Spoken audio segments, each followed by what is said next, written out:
chiesto a Ettore se voleva intervenire e a Cosimo se voleva intervenire, perché Ettore è stato fra gli organizzatori di Padova, gli organizzatori di Orvieto, di Perugia, Cosimo è stato organizzatore di Salerno, che sono delle tappe che ci hanno portato qui, quindi a loro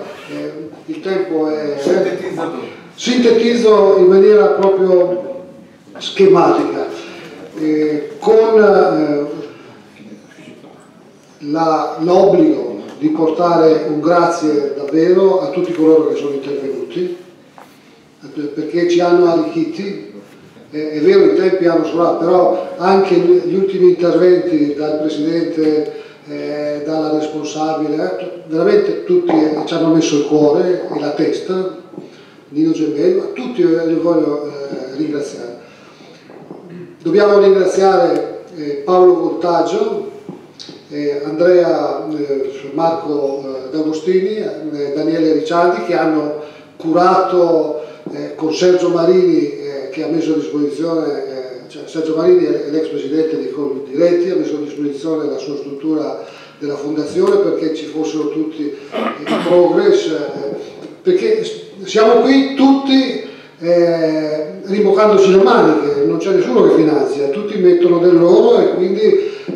siamo un po' pionieri di stare lì, però abbiamo grande motivazione ed è la molla giusta, cioè perché anche quelli che hanno fatto le cose più grandi di noi hanno fatto così, quindi non pensiamoci degli eroi, ma riteniamoci tutti nella giusta direzione del cammino.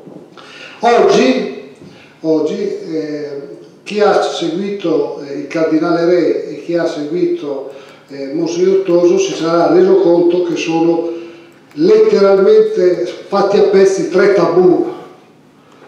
perché lo hanno detto ad alta voce, non ad alta voce, sì all'unità, a coloro che hanno predicato fino adesso sì all'unità, perché la diaspora ha provocato non una richiesta, la irrilevanza, sì all'unità. Secondo tabù, soprattutto al nostro mondo, sì alla integralità. Non esiste una fetta della torta, ma esiste una integralità. La dottrina sociale della Chiesa non è la famiglia, non è la cooperazione internazionale, non è la dottrina sociale della Chiesa, è un unicum. E quando ci si avvicina a questo terreno dobbiamo sapere, dobbiamo fare sintesi, non essere gelosi del nostro carisma. Guardate che questo è un terreno che appartiene a noi, non appartiene ad altri. E durante l'omelia, amici del Cardinale, sì al pluralismo di questo percorso, non all'impegno dei cattolici, ma all'impegno dei cattolici assieme ad altri. L'ha detto durante l'omelia, sono convinzioni che noi diciamo, no? Ma che oggi hanno avuto un suggello che dovrebbe convincere tutti che siete classe dirigente, che siete a capo di tutti gli importantissimi movimenti, di farvi testimoni responsabili, cioè non può essere la domanda sì facciamo questo ma la facciamo col mio simbolo, la facciamo col mio scudo, no, tutti bisogna dire ci stiamo e vediamo di trovare la quadra perché tutti assieme stiamo dentro questa casa.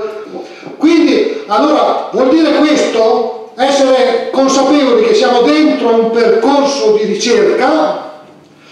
che è teso alla ricostruzione di un'area, prima di fare il partito, di una ricostruzione di un'area. E lo spirito di ricerca deve essere chiaro a tutti che non è la scoperta della verità, è la ricerca della verità, dove si può sbagliare, dove ci può essere una correzione di errore, ma dove è obbligo il coraggio di osare, il coraggio di mettersi in gioco, il coraggio di metterci in crisi, perché altrimenti se tutti pensano di avere la verità e che gli altri devono sposare la tua verità, siamo fuori del percorso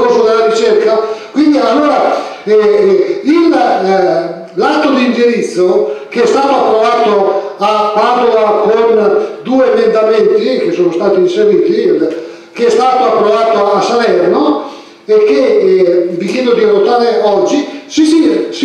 sintetizza nei 3 verbi che trovate nell'ultimo paragrafo.